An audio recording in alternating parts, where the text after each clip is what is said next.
दोस्तों नमस्कार, ये है मार्गदर्शन फॉर सिविल सर्विसेज। मैं अनुराग चौधरी। दोस्तों आरओ यानी समीक्षा अधिकारी, सहायक समीक्षा अधिकारी परीक्षा के लिए सामान्य अध्ययन के महत्वपूर्ण प्रश्नों के रिवीजन के क्रम में प्रस्तुत है आधुनिक भारत के इतिहास से संबंधित महत्वपूर्ण प्रश्न, जो आपके आगामी परीक्षाओं के लिए भी बहुत ही उपयोगी होंगे। तो आइए शुरू करते हैं आज का वीडियो। उत्तर प्रदेश लोक सेवा आयोग द्वारा आयोजित आरओ परीक्षा के लिए प्रीवियस ईयर्स में पूछे गए महत्वपूर्ण प्रश्नों का रिवीजन। पहला प्रश्न है दोस्तों, देखिए, किसने भारतीय राष्ट्रीय कांग्रेस पर प्रार्थना याचना तथा विरोध की राजनीति करने का आरोप लगाया था? ऑप्शन है लाला हरदयाल, बाल गंगाधर तिलक, सुभाष चंद्र बोस तथा सरदार भगत सिंह। इसमें से आपको बताना है कि किसने भारतीय राष्ट्रीय कांग्रेस पर याचना तथा विरोध की राजनीति करने का आरोप लगाया। तो सही उत्तर है बाल गंगाधर तिलक, ऑप्शन बी। दोस्तों आप जान लीजिए कि 1906 के बाद भारतीय राजनीति में कांग्रेस के अंदर उग्रवादी दल के उदय के साथ साथ देश में क्रांतिकारी उग्रवादी दलों का आविर्भाव हुआ। उग्रवादी विचारधारा के 4 प्रमुख नेता थे: बाल गंगाधर तिलक, लाला लाजपत राय, बिपिन चंद्र पाल और अरविंद घोष। इन नेताओं ने स्वराज प्राप्ति को ही अपना लक्ष्य बनाया और उन्होंने उदारवादी नेताओं की तरह संवैधानिक दायरे के अंदर अपनी मांगें मनवाने में विश्वास नहीं किया। तिलक ने कहा था कि हमारा उद्देश्य आत्मनिर्भरता है, भिक्षावृत्ति नहीं। उन्होंने कांग्रेस पर याचना तथा विरोध की राजनीति करने का आरोप लगाया था। अगला प्रश्न है दोस्तों, निम्न में से किस एक को लाला लाजपत राय ने अपना राजनीतिक गुरु माना था? आपको बताना है। तो देखिए, गैरीबाल्डी, विवेकानंद, दादा भाई नौरोजी या मैजिनी को। तो बहुत ही महत्वपूर्ण प्रश्न है, ये प्रश्न जल्दी पूछता नहीं है। आरओ परीक्षा में पूछा गया है, मेंस परीक्षा 2013 में। तो मैजिनी को तो याद रखिएगा, लाला लाजपत राय ने इटली के क्रांतिकारी या इटली के राष्ट्रपिता मैजिनी के जीवन वृत्त को पढ़ने के बाद उन्हें अपना राजनीतिक गुरु माना और बाद में उन्होंने मैजिनी की उत्कृष्ट रचना द ड्यूटीज ऑफ मैन का उर्दू में अनुवाद भी किया था। भारत में क्रांतिकारी आंदोलन से संबंधित प्रश्नों पर आते हैं। पहला प्रश्न है दोस्तों, वीडी सावरकर द्वारा स्थापित गुप्त संगठन कौन सा था? ऑप्शन देखिए, युगांतर समिति, अनुशीलन समिति, हिंदुस्तान रिपब्लिकन एसोसिएशन या अभिनव भारत। तो सही उत्तर है अभिनव भारत। ये वीडी सावरकर द्वारा स्थापित गुप्त संगठन था। एक बार देखिए दोस्तों, अभिनव भारत, इसकी स्थापना 1904 में नासिक में की गई। संस्थापक वीडी सावरकर थे। वीडी सावरकर का पूरा नाम दोस्तों विनायक दामोदर सावरकर था। इनके द्वारा 1899 में स्थापित मित्र मेला ही 1904 में गुप्त सभा अभिनव भारत में परिवर्तित हो गई। अभिनव भारत की शाखाएं महाराष्ट्र के अलावा कर्नाटक और मध्य प्रदेश में भी स्थापित की गई थीं। अगला प्रश्न है दोस्तों, निम्नलिखित में से किसे भारतीय अशांति के जनक के रूप में जाना जाता है? ए.ओ. ह्यूम, दादा भाई नौरोजी, लोकमान्य तिलक या महात्मा गांधी। तो सही उत्तर है लोकमान्य तिलक को। दोस्तों बाल गंगाधर तिलक सेवा और बलिदान में विश्वास करते थे। उनमें सरकार की सत्ता को चुनौती देने का साहस था। ये उन्हीं के प्रयत्नों का परिणाम था कि कांग्रेस सरकार की प्रशंसा करने वाली संस्था से बदलकर सरकार की आलोचक संस्था बनी और एंग्लो इंडियन नौकरशाही उन्हें विद्रोही समझती थी। वैलेंटाइन सिरोल ने उन्हें भारत में अशांति का जन्मदाता कहा था।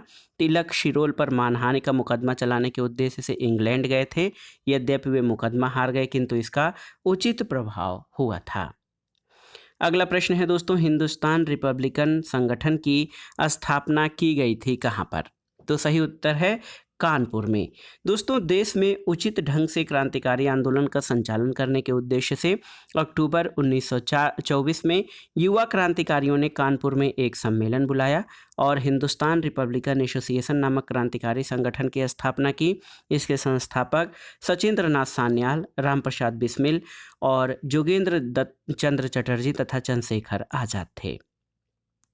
अगला प्रश्न है, काकोरी षड्यंत्र केस में प्रधान आरोपी पंडित राम प्रसाद बिस्मिल को उत्तर प्रदेश के किस शहर में फांसी दी गई थी? ये बहुत ही महत्वपूर्ण प्रश्न है। तो उत्तर है काकोरी ट्रेन एक्शन में प्रधान आरोपी राम प्रसाद बिस्मिल को गोरखपुर जेल में फांसी दी गई थी। दोस्तों, काकोरी ट्रेन एक्शन 9 अगस्त 1925 को घटित हुआ। इस घटना में कुल 29 भारतीय क्रांतिकारी पकड़े गए। इनमें राम प्रसाद बिस्मिल, अशफाक उल्ला खां, रोशन सिंह, राजेंद्र लाहिड़ी आदि पर मुकदमा चलाकर फांसी दे दी गई। और इसमें राम प्रसाद बिस्मिल को फांसी गोरखपुर जेल में दी गई, राजेंद्र लाहिड़ी को गोंडा में, रोशन सिंह को इलाहाबाद में और अशफाक उल्ला खां को फैजाबाद में फांसी दी गई थी। अगले प्रश्न पर आते हैं। निम्नलिखित में से काकोरी कांड से जुड़ा कौन क्रांतिकारी मुकदमे से बच निकला था, आपको बताना है। ऑप्शन है आपके, देखिए, सचिंद्र नाथ बख्शी, मुकुंदीलाल, चंद्रशेखर आज़ाद या मनमथनाथ गुप्त। तो सही उत्तर है चंद्रशेखर आज़ाद। ऑप्शन सी आपका सही उत्तर है। दोस्तों, अक्टूबर 1924 में सचिंद्र नाथ सान्याल, राम प्रसाद बिस्मिल, जोगेश चंद्र चटर्जी और चंद्रशेखर आज़ाद ने कानपुर में क्रांतिकारी संस्था हिंदुस्तान रिपब्लिकन एसोसिएशन की स्थापना की। इस संस्था द्वारा 9 अगस्त 1925 को उत्तर रेलवे के लखनऊ सहारनपुर संभाग के काकोरी नामक स्थान पर 8 down Saharanpur Lucknow passenger train पर डकैती डालकर सरकारी खजाना लूटा गया। ये घटना काकोरी कांड के नाम से प्रसिद्ध हुआ और इस कांड में 29 क्रांतिकारियों को गिरफ्तार किया गया, जिसमें राम प्रसाद बिस्मिल, अशफाक उल्ला खां, रोशन लाल तथा राजेंद्र लाहिड़ी को फांसी हुई, जबकि चंद्रशेखर आज़ाद फरार हो गए। हिंदुस्तान रिपब्लिकन एसोसिएशन के यही एकमात्र सदस्य थे जो कभी पुलिस की गिरफ्त में नहीं आए और अंत में 27 फरवरी 1931 को इलाहाबाद में अल्फ्रेड पार्क यानी चंद्रशेखर आज़ाद पार्क में पुलिस मुठभेड़ के दौरान इन्होंने स्वयं को गोली मार ली थी। अगला प्रश्न है दोस्तों, किसने कहा था कि दरो दीवार पे हसरत की नज़र करते हैं, खुश रहो अहले वतन, हम तो सफ़र करते हैं। तो ये किसका शेर है? तो देखिए, अशफाक उल्ला खां, बहादुर शाह जफर, राम प्रसाद बिस्मिल या वाजिद अली शाह। तो सही उत्तर है वाजिद अली शाह। दोस्तों देखिए, वाजिद अली शाह, ऑप्शन डी आपका सही उत्तर हो जाएगा। उपर्युक्त पंक्ति अवध के आखिरी नवाब वाजिद अली शाह की है। भारतीय क्रांतिकारियों द्वारा इस नज्म का प्रयोग जेल में बंदी रहने के दौरान फांसी दिए जाने के समय किया गया था। अगला प्रश्न है दोस्तों, देखिए, किसने सचिंद्र नाथ सान्याल द्वारा स्थापित हिंदुस्तान रिपब्लिकन एसोसिएशन का नाम बदलकर हिंदुस्तान सोशलिस्ट रिपब्लिकन एसोसिएशन किया था? तो उत्तर है चंद्रशेखर आज़ाद ने। दोस्तों देखिए, चंद्रशेखर आज़ाद के नेतृत्व में सितंबर 1928 में दिल्ली के फिरोज शाह कोटला मैदान में हिंदुस्तान रिपब्लिकन एसोसिएशन का नाम बदलकर हिंदुस्तान सोशलिस्ट रिपब्लिकन एसोसिएशन कर दिया गया था। इसका मुख्य उद्देश्य भारत में समाजवादी गणतंत्रवादी राज्य की स्थापना करना था। अगला प्रश्न है दोस्तों, इनकलाब जिंदाबाद का नारा किसने दिया था? तो सही उत्तर है भगत सिंह ने इनकलाब जिंदाबाद का नारा दिया था। दोस्तों, इनकलाब जिंदाबाद का नारा हसरत मोहानी ने लिखा था, लेकिन इसका नारे के रूप में प्रयोग भगत सिंह ने किया था। इन्होंने ही इस नारे को चर्चित बनाया था। अगला प्रश्न है, इनकलाब जिंदाबाद का नारा किससे जुड़ा हुआ है? तो आप जान लीजिए, इनकलाब जिंदाबाद का नारा दोस्तों भगत सिंह से जुड़ा हुआ है। ऑप्शन सी आपका सही उत्तर हो जाएगा। अगला है, भगत सिंह ने सेंट्रल असेंबली में बम फेंका था चंद्रशेखर आज़ाद के साथ, सुखदेव के साथ, बटुकेश्वर दत्त के साथ या राजगुरु के साथ? तो सही उत्तर है बटुकेश्वर दत्त के साथ। ऑप्शन सी आपका सही उत्तर है। दोस्तों, हिंदुस्तान सोशलिस्ट रिपब्लिकन एसोसिएशन के 2 सदस्यों भगत सिंह और बटुकेश्वर दत्त ने 8 अप्रैल 1929 को केंद्रीय विधानसभा में बम फेंका। दोनों को गिरफ्तार कर केंद्रीय असेंबली बम कांड के अंतर्गत मुकदमा चलाया गया। बाद में इस संगठन के अन्य सदस्यों को भी गिरफ्तार कर कुल 18 क्रांतिकारियों के ऊपर लाहौर षड्यंत्र केस के अंतर्गत मुकदमा चलाया गया। भगत सिंह, राजगुरु और सुखदेव को फांसी हुई। 23 मार्च 1931 को इन तीनों को फांसी दे दी गई। उनकी फांसी के समाचार से संपूर्ण देश मृत्यु सदृश उदासी में डूब गया था। अगला प्रश्न है दोस्तों, भगत सिंह को उनके 2 साथियों के साथ 23 मार्च 1931 को फांसी दी गई। वो 2 साथी कौन थे? तो सही उत्तर है राजगुरु और सुखदेव। ऑप्शन ए आपका सही उत्तर है। अगला प्रश्न है, निम्नलिखित में से किस क्रांतिकारी की फांसी गोरखपुर जेल में हुई थी? ऑप्शन देखिए, राम प्रसाद बिस्मिल, राजेंद्र लाहिड़ी, रोशन सिंह या अशफाक उल्ला खां। तो सही उत्तर है राम प्रसाद बिस्मिल। दोस्तों, आप जान लीजिए कि काकोरी कांड या काकोरी ट्रेन एक्शन 9 अगस्त 1925 को घटित हुआ। इस घटना में कुल 29 भारतीय क्रांतिकारी पकड़े गए। राम प्रसाद बिस्मिल, अशफाक उल्ला खां, रोशन सिंह और राजेंद्र लाहिड़ी को फांसी दे दी गई। इसमें राम प्रसाद बिस्मिल को फांसी गोरखपुर जेल में दी गई थी। अगला प्रश्न है दोस्तों, 1926 में गठित नौजवान सभा का प्रारंभिक सदस्य कौन नहीं था? अंबिका चक्रवर्ती, यशपाल भगत सिंह या छबील दास? तो सही उत्तर है अंबिका चक्रवर्ती। दोस्तों आप जान लीजिए, भगत सिंह, भगवती चरण बोहरा, यशपाल और छबील दास ने नौजवानों और विद्यार्थियों को संगठित करने के लिए 1926 में नौजवान सभा या नौजवान भारत सभा की स्थापना की। अंबिका चक्रवर्ती इस सभा से संबंधित नहीं थे।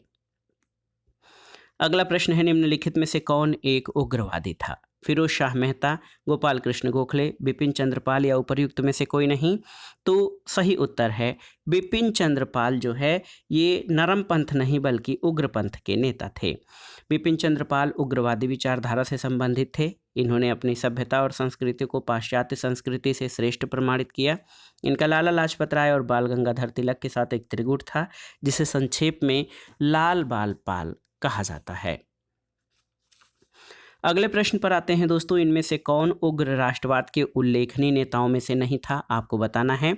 ऑप्शन है गोपाल कृष्ण गोखले, बिपिन चंद्रपाल, लोकमान्य तिलक या लाला लाजपत राय। तो सही उत्तर है गोपाल कृष्ण गोखले। गोपाल कृष्ण गोखले उदारवादी नेता थे।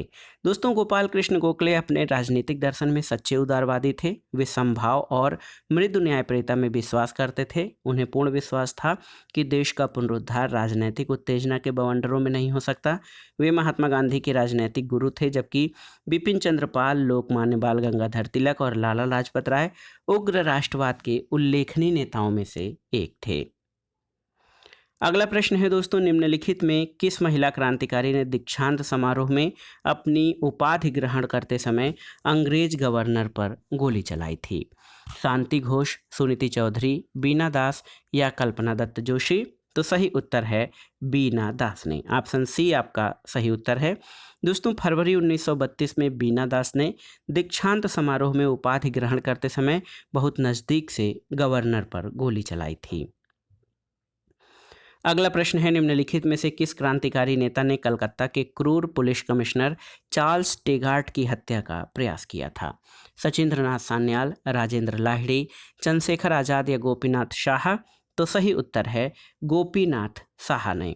दोस्तों 12 जनवरी 1924 को कलकत्ता के चौरंगी रोड पर गोपीनाथ शाह नामक भारतीय क्रांतिकारी नेता ने कलकत्ता के क्रूर पुलिस कमिश्नर चार्ल्स टेगार्ट की हत्या करने का असफल प्रयास किया, लेकिन दुर्भाग्य से एक अंग्रेज नागरिक अर्नेस्ट डे को गोली लग गई। और आप जान लीजिए, चार्ल्स टेगार्ट 1923 से 1931 के मध्य कलकत्ता में पुलिस कमिश्नर था। अब आइए देखते हैं भारत के बाहर क्रांतिकारी गतिविधियों से संबंधित महत्वपूर्ण प्रश्नों को। तो पहला प्रश्न है, किस देश में गदर पार्टी की स्थापना हुई थी? तो गदर पार्टी की स्थापना यूएसए के सैन फ्रांसिस्को नगर में हुई थी। दोस्तों आप जान लीजिए कि प्रथम विश्व युद्ध के दौरान सक्रिय होने वाले गदर क्रांतिकारियों का आधार स्थल उत्तरी अमेरिका महाद्वीप का मुख्य देश संयुक्त राज्य अमेरिका का सैन फ्रांसिस्को नगर था। सैन फ्रांसिस्को संयुक्त राज्य अमेरिका के पश्चिमी भाग में स्थित है। अगला प्रश्न है, गदर पार्टी का मुख्यालय कहाँ पर था? आपको बताना है। तो उत्तर है सैन फ्रांसिस्को में। दोस्तों गदर पार्टी की स्थापना 21 अप्रैल 1913 को पराधीन भारत को अंग्रेजों से स्वतंत्र कराने के उद्देश्य से की गई थी। इसे अमेरिका और कनाडा में बसे भारतीयों द्वारा गठित किया गया था। पार्टी का मुख्यालय सैन फ्रांसिस्को अमेरिका में स्थित था। अगला प्रश्न है, प्रथम महायुद्ध के दौरान कहां पर भारत की एक अनंतिम सरकार बनी थी जिसके प्रेसिडेंट राजा महेंद्र प्रताप थे? ऑप्शन है आपके देखिए, अफगानिस्तान, जर्मनी, सिंगापुर या तुर्की में। तो सही उत्तर हो जाएगा अफगानिस्तान में। ऑप्शन ए सही उत्तर है। दोस्तों राजा महेंद्र प्रताप ने अपने सहयोगी बरकतुल्ला के साथ प्रथम विश्व युद्ध के दौरान 1915 में काबुल अफगानिस्तान में भारत की प्रथम अस्थायी सरकार का गठन किया था। इसमें राजा महेंद्र प्रताप स्वयं राष्ट्रपति और बरकतुल्ला प्रधानमंत्री थे। इसे जर्मनी और रूस ने मान्यता भी दी थी। अगला प्रश्न है, कौन भारतीय क्रांति की जननी या मदर ऑफ इंडियन रेवोल्यूशन कही जाती हैं? तो उत्तर है भीकाजी रुस्तम कामा। ऑप्शन डी आपका सही उत्तर है। दोस्तों भीकाजी रुस्तम कामा क्रांतिकारी राष्ट्रवाद की समर्थक थीं। उन्होंने यूरोप और अमेरिका से क्रांति का संचालन किया और जेनेवा से वंदे मातरम पत्रिका निकाली। वर्ष 1907 में इन्होंने स्टुटगार्ड यानी जर्मनी की अंतर्राष्ट्रीय समाजवादी कांग्रेस में भाग लिया। जहां इन्होंने तिरंगे झंडे को फहराया, जिसकी डिजाइन इन्होंने वीडी सावरकर और श्यामजी कृष्ण वर्मा के साथ मिलकर संयुक्त रूप से तैयार किया था और वो भारतीय क्रांति की मां के रूप में विख्यात हैं। अगला प्रश्न है, वह कौन थे जिन्होंने इंडियन इंडिपेंडेंस लीग की स्थापना की थी, आपको बताना है। तो इंडियन इंडिपेंडेंस लीग की स्थापना दोस्तों रास बिहारी बोस के द्वारा की गई थी। ऑप्शन सी आपका सही उत्तर है। आप देख लीजिए, रास बिहारी बोस जापान में रह रहे भारतीय प्रवासी थे। 28 से 30 मार्च 1942 के दौरान राजनीतिक समस्याओं पर विचार विमर्श के लिए इन्होंने टोक्यो में भारतीयों का एक सम्मेलन आयोजित किया। 15 से 23 जून 1942 को बैंकॉक सम्मेलन में इसको विधिवत रूप प्रदान किया गया और सुभाष चंद्र बोस को आमंत्रित किया गया। इस सम्मेलन में रास बिहारी बोस ने इंडियन इंडिपेंडेंस लीग की स्थापना की थी। अगला प्रश्न है दोस्तों, इंडियन होम रूल सोसाइटी स्थापित हुई थी कब? तो उत्तर है 1905 में। ऑप्शन डी आपका सही उत्तर है। दोस्तों फरवरी 1905 में लंदन में श्यामजी कृष्ण वर्मा ने इंडियन होम रूल सोसाइटी की स्थापना की, जिसे इंडिया हाउस के नाम से जाना जाता है। यहाँ से एक समाचार पत्र सोशियोलॉजिस्ट का प्रकाशन भी प्रारंभ किया गया था। अब आइए बंगाल विभाजन से संबंधित प्रश्नों को देख लेते हैं। बंगाल विभाजन और स्वदेशी आंदोलन से पहला प्रश्न है, 1905 में बंगाल विभाजन किस वायसराय ने किया था? तो उत्तर आप सभी साथी जानते होंगे, लॉर्ड कर्जन ने 1905 में बंगाल का विभाजन किया था और इसके निर्णय की घोषणा 20 जुलाई 1905 को की गई थी और ये 16 अक्टूबर 1905 से लागू हुआ था। 1911 के दिल्ली दरबार में बंगाल के विभाजन को निरस्त करने की घोषणा की गई थी। अगला प्रश्न है दोस्तों, ब्रिटिश वस्तुओं के बहिष्कार को राष्ट्रीय नीति के रूप में अपनाया गया था कब? 1899, 1901, 1903 या 1905 में? तो सही उत्तर 1905 में। दोस्तों आप जान लीजिए कि लॉर्ड कर्जन ने 20 जुलाई 1905 को बंगाल विभाजन की घोषणा की, जिसके परिणाम स्वरूप 7 अगस्त 1905 को कलकत्ता के टाउन हॉल में स्वदेशी आंदोलन की जो है घोषणा की गई और इसी बैठक में ऐतिहासिक बहिष्कार प्रस्ताव पारित हुआ, जिसमें ब्रिटिश वस्तुओं के बहिष्कार को राष्ट्रीय नीति के रूप में अपनाया गया था। अब आइए कांग्रेस के बनारस, कलकत्ता और सूरत अधिवेशन से संबंधित महत्वपूर्ण प्रश्नों को देखते हैं दोस्तों। पहला प्रश्न है, स्वराज शब्द का प्रयोग सर्वप्रथम किसने किया? बाल गंगाधर तिलक, लाला लाजपत राय, एससी बोस या महात्मा गांधी ने? तो सही उत्तर है बाल गंगाधर तिलक ने। दोस्तों आप जान लीजिए, बाल गंगाधर तिलक का कथन था कि स्वराज मेरा जन्मसिद्ध अधिकार है और मैं इसे लेकर रहूँगा। हालांकि स्वराज शब्द का प्रयोग सबसे पहले दयानंद सरस्वती ने किया, लेकिन दिए गए विकल्पों में दयानंद सरस्वती नहीं है, तो तिलक जो है सही उत्तर हो जाएंगे। अगला प्रश्न है, भारत के ग्रैंड ओल्ड मैन या वयोवृद्ध पुरुष की संज्ञा किसे दी जाती है? तो ये थे दादा भाई नौरोजी। दोस्तों दादा भाई नौरोजी को लोग श्रद्धा से grand old man of India के नाम से जानते हैं। 1892 में वे पहले भारतीय थे जो उदारवादी दल की ओर से फिन्सबरी से ब्रिटिश संसद के सदस्य चुने गए। वो भारतीय राष्ट्रीय कांग्रेस के 3 बार 1886, 1893 और 1906 में अध्यक्ष भी रहे थे। अगला प्रश्न है, किसे द ग्रैंड ओल्ड मैन के नाम से जाना जाता है? तो उत्तर है द ग्रैंड ओल्ड मैन के नाम से दोस्तों दादा भाई नौरोजी को जाना जाता है। अगला प्रश्न है, 1907 के भारतीय राष्ट्रीय कांग्रेस के सूरत के वार्षिक अधिवेशन के अध्यक्ष कौन थे? तो उत्तर है आरबी घोष यानी रास बिहारी घोष। दोस्तों 1907 में सूरत में आयोजित कांग्रेस के वार्षिक अधिवेशन में उत्तरदायित्वों, उदारवादियों और उग्रवादियों में अध्यक्ष पद को लेकर कांग्रेस का विभाजन हो गया। उग्रपंथी जहां लाला लाजपत राय को अध्यक्ष बनाना चाहते थे, वहीं उदारवादी रास बिहारी घोष को अपना अध्यक्ष बनाना चाहते थे। इसलिए अंत में रास बिहारी घोष अध्यक्ष बनने में सफल हुए थे। अगला प्रश्न है दोस्तों, भारतीय राष्ट्रीय कांग्रेस में सूरत की फूट हुई थी कब? तो सही उत्तर है 1907 में। दोस्तों भारतीय राष्ट्रीय कांग्रेस में सूरत की फूट 1907 में कांग्रेस के सूरत अधिवेशन में हुई, जिसमें कांग्रेस नरम पंथ और गरम पंथ 2 अलग अलग गुटों में विभक्त हो गई थी। अब आइए मुस्लिम लीग से संबंधित प्रश्नों को देख लेते हैं। पहला प्रश्न है दोस्तों, 1906 में मुस्लिम लीग की स्थापना हुई थी कहाँ पर? तो सही उत्तर है 1906 में मुस्लिम लीग की स्थापना ढाका बांग्लादेश में हुई थी। तब बांग्लादेश का नाम नहीं था, अगर जो देखा जाए तो वो सब पूरा ही जो है संयुक्त भारत था। अक्टूबर 1906 में आगा खां के नेतृत्व में मुस्लिमों के शिमला प्रतिनिधिमंडल ने एक ऐसी केंद्रीय मुस्लिम सभा बनाने का विचार किया जिसका उद्देश्य मुसलमानों के हितों का संरक्षण हो, और इसी विचार के अनुरूप ढाका में अखिल भारतीय मुस्लिम शैक्षिक सम्मेलन के दौरान सितंबर 1906 में इस सम्मेलन के स्वागत समिति के अध्यक्ष तथा राजनीतिक बैठकों के संयोजक ढाका के नवाब सलीमुल्लाह खां ने अखिल भारतीय मुस्लिम लीग के गठन का प्रस्ताव किया था। अगला प्रश्न है दोस्तों, राष्ट्रीय आंदोलन की अवधि में जिस घटना में मतभेद के बीच थे और वह जिसने अंततः देश का विभाजन कराया था, वो कौन सी घटना थी?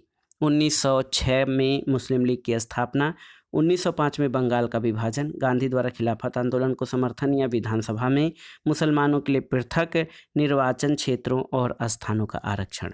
तो सही उत्तर है विधानसभाओं में मुसलमानों के लिए पृथक निर्वाचन क्षेत्रों और स्थानों के आरक्षण ने दोस्तों अंततः देश विभाजन कराया था। और इसको आप देख लीजिए, 1909 के मार्ले मिंटो सुधारों का सबसे बुरा पक्ष ये था कि मुसलमानों को पृथक अथवा सांप्रदायिक निर्वाचन पद्धति की सुविधा प्रदान की गई, और इस सुविधा ने कालांतर में भारत के सार्वजनिक सांप्रदायिक जीवन को विषाक्त कर दिया और अंततः देश के विभाजन के बीजारोपण का काम किया। अगला प्रश्न है दोस्तों, देखिए, दिल्ली भारत की राजधानी कब बनी थी? 1910, 11, 16 या 1923 में? तो सही उत्तर है 1911 में, ऑप्शन बी आपका सही उत्तर है। दिल्ली को राजधानी बनाने की घोषणा वर्ष 1911 में की गई थी, जबकि कलकत्ता से दिल्ली उसका स्थानांतरण 1912 में हुआ। इसलिए स्थानांतरण के संबंध में यदि विकल्प 1911-12 दोनों हैं तो 1912 जो है अधिक मान्य होगा। अगला प्रश्न है दोस्तों, निम्नलिखित भारतीय राष्ट्रीय कांग्रेस के किस अधिवेशन में महात्मा गांधी को चंपारण में किसानों की समस्याओं से अवगत कराया गया था? तो सही उत्तर है लखनऊ अधिवेशन 1916। दोस्तों आप जान लीजिए कि कांग्रेस के लखनऊ अधिवेशन में महात्मा गांधी से राजकुमार शुक्ल की मुलाकात हुई। उन्होंने उन्हें चंपारण के किसानों की समस्याओं से अवगत कराया था। अगला प्रश्न है दोस्तों, 1915-16 में 2 होम रूल लीग आरंभ की गई थी, किसके नेतृत्व में? तो उत्तर है तिलक और एनी बेसेंट के नेतृत्व में। याद रखिएगा दोस्तों, अप्रैल 1916 को तिलक ने और सितंबर 1916 में एनी बेसेंट ने अपनी अपनी होम रूल लीग की स्थापना की। बेसेंट ने कॉमनवेल्थ और न्यू इंडिया तथा तिलक ने मराठा और केसरी के माध्यम से अपनी अपनी लीग का प्रचार किया था। तो दोस्तों ये था आज का वीडियो। आरओ यानी समीक्षा अधिकारी सहायक समीक्षा अधिकारी परीक्षा के लिए आधुनिक भारत के इतिहास से संबंधित महत्वपूर्ण प्रश्नों का रिवीजन जो प्रीवियस ईयर्स पेपर्स में पूछे गए हैं। और ये वीडियो उत्तर प्रदेश, उत्तराखंड आरओ परीक्षा के साथ अन्य प्रतियोगी परीक्षाओं के सामान्य अध्ययन के लिए बहुत ही उपयोगी है। आप इन प्रश्नों को तैयार कर लीजिएगा। दोस्तों वीडियो आपको कैसा लगा हमें कमेंट बॉक्स में ज़रूर बताइएगा। वीडियो को लाइक करें, शेयर करें और इस चैनल मार्गदर्शन फॉर सिविल सर्विसेज को सब्सक्राइब करें। वीडियो देखने के लिए धन्यवाद दोस्तों, नमस्कार।